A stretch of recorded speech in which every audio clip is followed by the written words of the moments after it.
उद्या 6 सप्टेंबर अनंत चतुर्दशी। तर हा दिवस गणपती बाप्पांच्या विसर्जनाचा दिवस असून भाद्रपद महिन्यातील शुक्ल पक्षातील चतुर्दशीला हा व्रत साजरा केला जातो।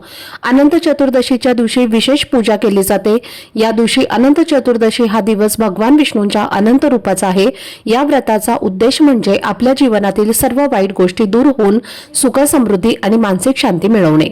अनंत म्हणजे जे कधीच संपत नाही, तर ते नेहमी आपल्या सोबत अनंत काळ राहते आणि म्हणूनच हे व्रत अत्यंत महत्त्वाचं आहे आणि त्याच्या माध्यमातून आपल्या जीवनातील सर्व अडचणी दूर होण्याची आपल्याला एक संधी मिळत असते। अनंत चतुर्दशीच्या दिवशी रात्री 12च्या वेळेला विशेष सेवा केली जाते।